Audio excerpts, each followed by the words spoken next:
네. 북한이 군사 당국 회담 제안일인 오늘 아침까지도 아무런 반응을 내지 않아서 회담이 결국 불발됐습니다. 네, 국방부는 북한이 군사회담 제안을 거부한 것은 아닌 것으로 보고 북측의 조속한 호응을 거듭 촉구했습니다. 취재 기자 연결해 보겠습니다. 정인용 기자. 네, 국방부가 남북 군사당국 회담 제안을 수용할 것을 북측에 거듭 촉구했습니다.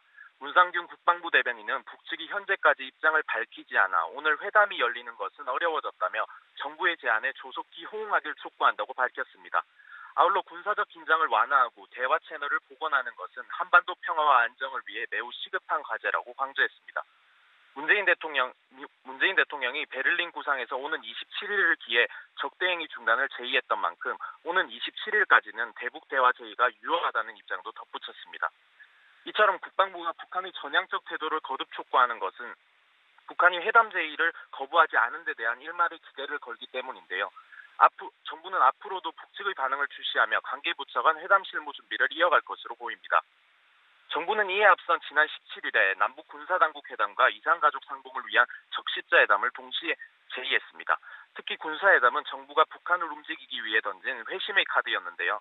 군사회담 의제로 꺼낸 적대행위 중지는 북한이 그동안 그 필요성을 강조해왔던 내용이어서 호응 가능성이 높다고 예상돼 왔습니다. 그러나 북한은 서해지구 군통신선은 물론 공식 매체를 통해서도 별다른 반응을 보이지 않고 있습니다. 노동신문에서는 관계 개선을 운운하는 것은 어불성설이라고 주장하며 정부의 대북 정책을 비난했지만 회담 수락 여부를 가늠할 만한 표현은 쓰지 않았습니다.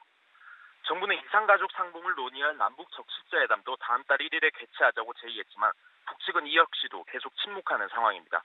이에 대해 이유진 통일부 부대변인은 북측의 반응에 일희일비하지 않고 차분하게 한 걸음씩 노력하는 것이 필요하다고 본다며 북한이 조속히 호응해 나올 것으로 기대한다고 말했습니다.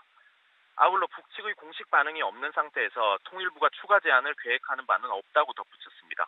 지금까지 국방부에서 전해드렸습니다.